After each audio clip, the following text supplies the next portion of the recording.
प्यार के 7 वचन धर्मपत्नी का आज का एपिसोड भाई कल की तरीके काफ़ी पेस पे चढ़ा।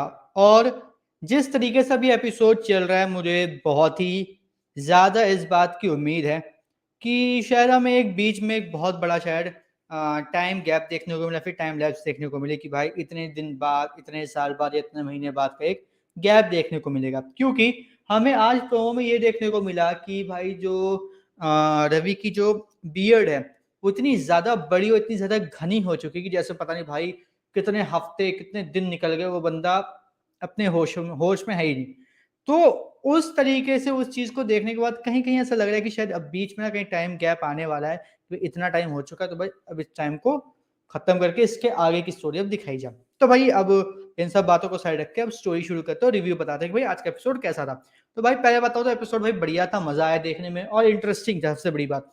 हर चीज़ बिल्कुल टू द पॉइंट थी, कोई ऐसे फालतू की बकवास नहीं, कोई ऐसी चीज़ थी जिसको देख के ऐसा लगा कि यार ये तो ज़बरदस्ती का था, इसको इंक्लूड करना ज़रूरी नहीं था। जैसे कल के एपिसोड में लगा था कि जो प्रतीक्षा की चाची का जो मतलब मज़ाक करना था वो सब चीज़ें ज़रूरी नहीं थी। लेकिन आज के एपिसोड में ऐसा कुछ था नहीं, सब कुछ बिल्कुल पॉइंट टू पॉइंट था, बिल्कुल सब कुछ मज़ा आया देख के। तो अगर कहानी की शुरुआत करें तो कहानी हमें वहीं से दिखाई जाती है कि भाई रवि प्रतीक्षा के कमरे में और वो झुमकी देख लेता है कि भाई जो ये एक झुमकी है वो प्रतीक्षा के पास है, एक झुमकी उसके पास है।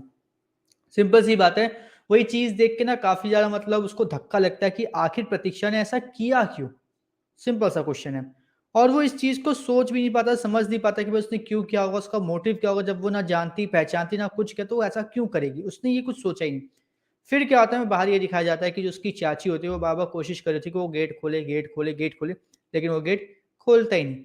दूसरी तरफ हमें ये दिखाया जाता है कि जो प्रतीक्षा है वो मल्हार के साथ है क्योंकि उसने उसको दही खिलाया था मल्हार को, तो वो टिश्यू पेपर लेके देती है कि भाई ये लो मल्हार अपना टिश्यू पेपर से मुँह साफ करो। तभी वहाँ पे उसके तभी मल्हार बोलता है कि आज देखिए मेरा घर कितना ज़्यादा गंदा हो गया, आप प्लीज़ क्या इसको साफ कर देंगी? तो प्रतीक्षा बोलती है हाँ, और तभी वहाँ पे उसके चाचा आ जाते हैं और चाचा मल्हार को अपनी स्कूटी पे ले जाकर मतलब निकल जाते हैं उसको छोड़ने के लिए जहाँ पे उसकी पोस्टिंग है थाने में। अब वो वहाँ से निकल चुके हैं। दूसरी तरफ जो क्या कहते हैं प्रतीक्षा की चाची है वो पूरी कोशिश कर रही होती है कुछ न कुछ बात हो, कुछ न कुछ तो कहे रवि अंदर से कुछ ना हो। उसमें बीच में हमें थोड़ी-सी मतलब मस्ती-मज़ाक भी देखने को मिल जाता है। कुछ ऐसी चीज़ें भी होती है जिसको देख के थोड़ा-सा मतलब फ़नी कह सकते हैं लेकिन उसमें हँसी नहीं आती क्योंकि वो सिचुएशन काफ़ी ज़्यादा टेंस्ड होती है।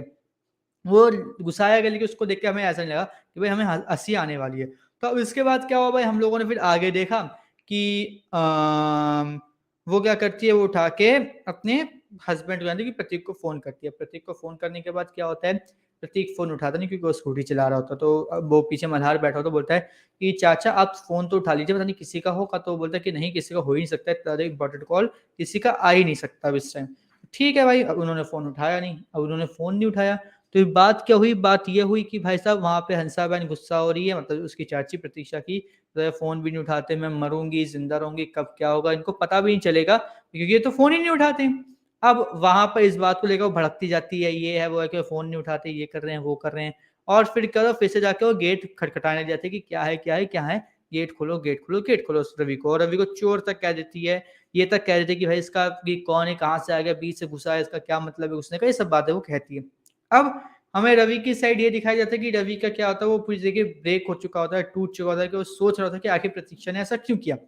तभी हमें दिखाया जाता है कि रवि के जो पापा हैं वो भी बोलते हैं कि उसको देख के मैं भी टूट रहा हूँ, वो भी मतलब काफ़ी ज़्यादा इमोशनल हो जाते हैं। और इसी बीच क्या करते हैं वो रवि को फ़ोन करते हैं कि पूछते हैं कि तू है कहाँ पे? कैसा है? क्या कर रहा है? अब वो जैसे ही रवि को फ़ोन किया तो रवि बताता है कि मुझे पता चल चुका है कीर्ति को किसने मारा, मैं उसी के घर पे हूँ। वो लड़की जो जो मतलब जिसका जो हमारे वेन्यू में जिसका भी मतलब मेहंदी संगीत था हमारे वेन्यू में ही, वो लड़की है उसने उसको मारा, एक्सीडेंट करके मारा। तो उसके पापा का सीधा क्वेश्चन होता है, जब ना वो जानती है, ना पहचानती है, ना उसका कोई हमारे से रिश्ता है, ना उसका कीर्ति के साथ कोई रिश्ता है, तो वो आखिर ऐसा क्यों करेगी? वैलिड पॉइंट, जो रवि के दिमाग में नहीं आता। रवि ने उस बात को सीधे से काट दिया कि वो बात अब पुलिस देखेगी कि क्यों मारा, किस लिए मारा उसने। मुझे ये पता है कि उसने ही मारा है और मेरे पास उसका प्रॉपर प्रूफ है। अब ये पुलिस वाले जाने, कीर्ति जाने और उनका काम जाने। मुझे इतना पता है कि कीर्ति को सॉरी प्रतीक्षा जाने क्योंकि कीर्ति को सिर्फ़ प्रतीक्षा ने ही मारा, ये बात इस बात का मेरे पास प्रॉपर सबूत है। Okay, well and good. अब क्या होता है भाई साहब, यहाँ पर अगर मैं नॉर्मली बताऊँ कि चलो भाई ऐसी बात है, चलो मान लिया समझ गया कि भाई ऐसी-ऐसी बात है, ओके। यहाँ पे रवि को मतलब एक ऐसा बंदा दिखाएगा जो बंदा पागल हो चुका है कीर्ति के जाने के बाद। प्रॉपरली। उसको ना किसी बात में सेंस दिख रहा है, ना उसको किसी बात में कुछ लॉजिक समझ में आ रहा है। उसको बस ये दिख रहा है कि मेरी कीर्ति को किसी ने मारा है, बस अब मुझे उससे बदला लेना है कैसे भी। उसने तो ये भी कह दिया कि अब मुझे भले ही कानून के सहारा लिए बिना, बिना कानून को अपने हाथ मतलब कानून का सहारा लिए बिना और अपने हाथों में कानून लेकर भले ही मुझे प्रतीक्षा को सज़ा देनी पड़े या फिर कानून का सहारा लेके प्रतीक्षा को सज़ा दिलवानी पड़े, लेकिन मैं प्रतीक्षा को सज़ा ज़रूर दिलवा कर रहूँगा। ठीक है। अब भाई क्या होता है वो बंदा क्या वो मतलब इतना ज़्यादा फ्रस्ट्रेटेड होता है तो उसके पापा बोलते हैं कि ठीक है, तू अब ऐसा कर, ठीक है, अब तू मतलब क्या करने की सोचा? तो बोलता है मुझे कुछ समझ में नहीं आ रहा क्या करना है, मेरे हाथ में पूरा सबूत है कि क्या करना है, क्या नहीं करना है, कैसे करना है, क्या करना है, मुझे कुछ समझ में नहीं आ रहा। तो उसके पापा बोलते हैं कि रुक जा, मैं ना वहाँ पे आ रहा हूँ, ठीक है? फिर वहाँ पर आके मैं पुलिस को लेके आ रहा हूँ। तो बोलते हैं कि नहीं, नहीं, आप मत आइए, अब यहाँ पे पुलिस को मैं ही लेके आऊँगा, मैं देखता हूँ कि क्या करना है। तो फिर उसके पापा उसको बताते हैं कि कैसे-कैसे, क्या-क्या कर रहे हैं। फिर हमें दूसरी साइड यही दिखाया जाता है कि मतलब क्या कहते हैं उसकी चाची दोबारा फ़ोन कर रही होती है चाचा को, तो उसके चाचा भाई स्कूटी चला रहे होते हैं, मल्हार बोलता है कि फ़ोन उठा लो, वो फ़ोन उठाने से मना कर देते हैं। फिर क्या होता है, मल्हार जो होता है वो पुलिस स्टेशन पे आ जाता है, तब भी उसके चाचा फ़ोन नहीं उठा रहे और मल्हार वहाँ पे बढ़िया रौब में चलता है कि हाँ भाई, यहाँ पे ये बात है भाई, मैं पुलिस स्टेशन में आ गया। दूसरी तरफ जो उसकी चाची वो बहुत ज़्यादा मतलब फ्रस्ट्रेटेड होती है कि गेट नहीं खोला, फिर उसने सुना कि पुलिस को बुलाएगा, तो पुलिस की बात सुनते हुए क्या करती है, मल्हार को फ़ोन कर देती है। अब मल्हार को फ़ोन करती है और वो अभी पुलिस स्टेशन में पहुँचा ही होता है। तो बोलते हैं कि तू फटाफट जा, एक एफआईआर लिख के हमारे घर में कोई घुसा है, ठीक है? और फटाफट जाके क्या कर, इसको उठा यहाँ से, लेके जा इसको बाहर यहाँ से बस। उसने चोरी-वोरी के ज़बरदस्ती घर के अंदर घुसा है, उसको हटाओ यहाँ से। ठीक है। अब क्या होता है इसके बाद भाई हमें ये देखने को मिलता है कि भाई मल्हार वहाँ पर रवि का नाम सुन के थोड़ा सकपका तो जाता है, लेकिन तब भी क्या होता है वो वहाँ से निकलता है। हमें दूसरी तरफ ये देखने को मिलता है कि रवि जो वीडियो कॉल पे जो वहाँ का हेड है, पुलिस स्टेशन का, उससे बात कर रहा था कि देखिए ये रही मेरे पास चुटकी, ये सारा मेरा प्रूफ है, सब कुछ वो बता रहा था कि ऐसी-ऐसी बात है, सब कुछ मिल चुका है। अब वो क्या करते हैं, वो फटाफट वहाँ से जितने भी कांस्टेबल है वो गाड़ी लेके वो प्रतीक्षा के घर के लिए निकल जाते हैं और दूसरी साइड मल्हार भी गाड़ी लेके निकल आता है प्रतीक्षा के यहाँ पे, ठीक है।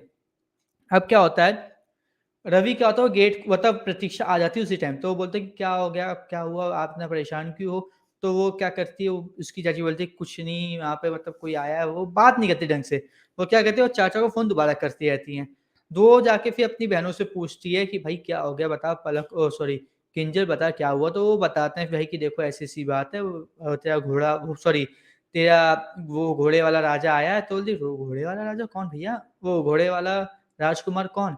मतलब घोड़े वाला नहीं, गाड़ी वाला राजकुमार। कौन गाड़ी वाला राजकुमार? तो वो बोलता है कि वही जिसने तेरे को बचाया था। बोला रवि? बोला हाँ। तो क्यों वो यहाँ पे क्यों आया? वो पता नहीं वो अंदर है। फिर वो गेट खटखटा के रवि को बुलाती है और फिर जैसे ही रवि आता है तो दोनों एक-दूसरे के आई कॉन्टैक्ट में बिल्कुल मतलब देखते ही रहते हैं, आई कॉन्टैक्ट मिलाकर प्रॉपर।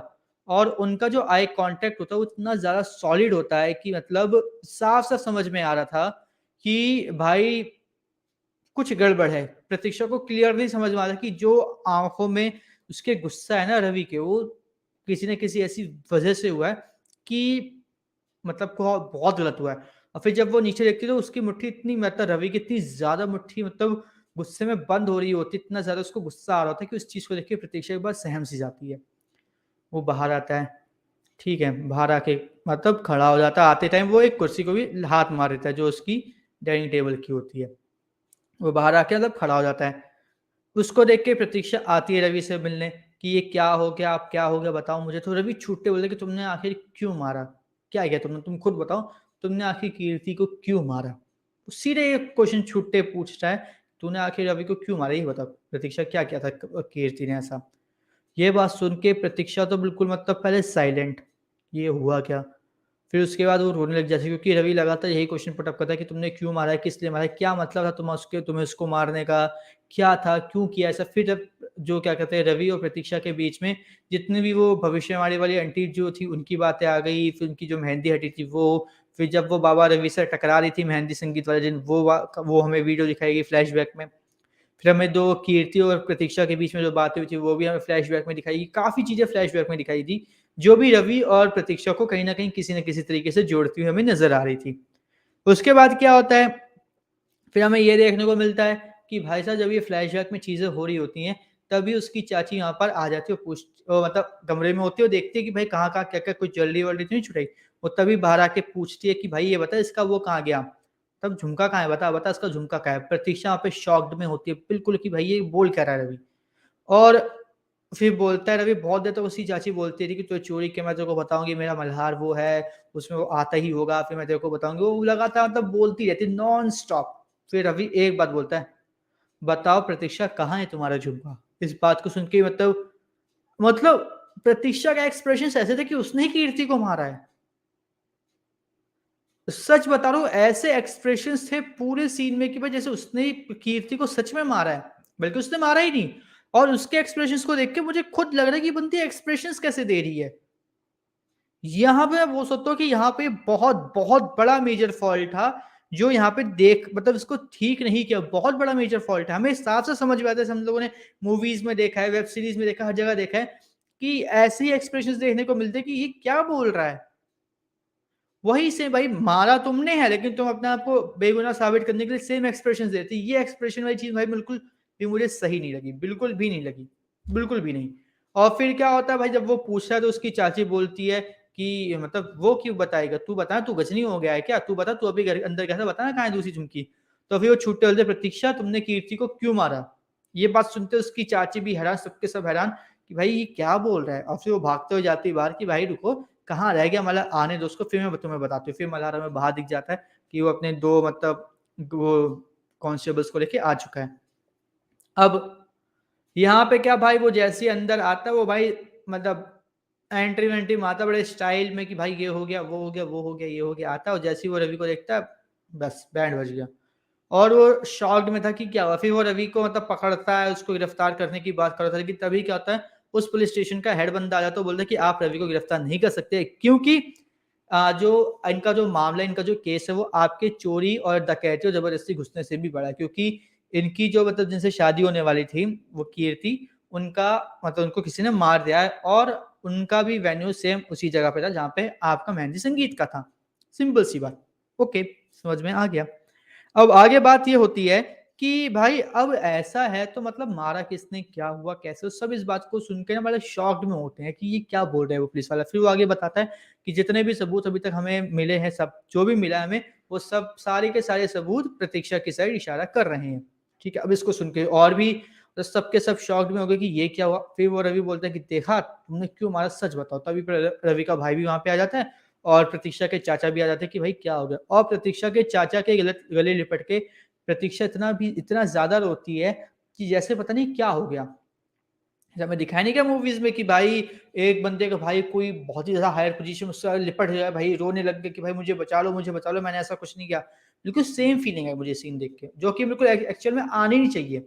यहाँ पे अगर प्रतीक्षा बेगुनाह थी तो उसको सिंपली लॉजिकली सोचना चाहिए था, पूछना चाहिए कि आखिर आप ये क्या बोल रहे हो, कब हुआ भैया, मैंने तो गाड़ी चलाई ही नहीं, तो फिर आप मुझे कैसे बोल रहे हो। मतलब ऐसे लॉजिकल कन्वर्सेशन होनी चाहिए। लेकिन यहाँ पे तो भाई रोना धोना मच गया, लॉजिक तो गया यहाँ पे तेल लेने, रवि चढ़ा था चला जा रहा है, कीर्ति भी दबती चली जा रही है, रोना शुरू हो गया। अरे लॉजिकल कन्वर्सेशन करते, कुछ बातें खुलती, समझ में आती कि आखिर ऐसा कहाँ हुआ, कैसे हुआ, कब हुआ, मुझे कुछ तो बताओ, कुछ तो समझ में आता। लेकिन वो चीज दिखाई नहीं।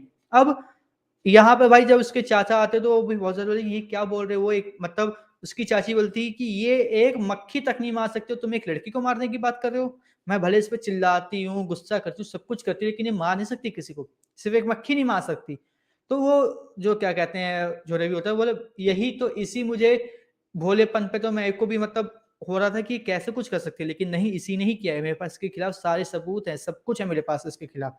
तो इस बात को सुन के सब काफी ज्यादा शॉक भी होता है। वहीं पर हमें एपिसोड एंड करके दिखा दिया जाता है। अब प्रोमो में ये दिखाया जाता है कि भाई रवि के बड़े बड़े बाल हो चुके हैं, दाढ़ी के बियर्ड उसकी काफी लंबी हो चुकी है, और प्रतीक्षा जो जेल में बंद है। बस हमें ये दिखाया जाता है, उसके चाचा ये बोलते हैं कि मेरी बेटी को जेल में कोई नहीं रख सकता, मैं देखता हूँ कौन उसे सजा दिलवाता है, जबकि उससे कुछ ऐसे वो मतलब वही डायलॉग जो होते हैं भाई, वो डायलॉग हमें दिखाया गया।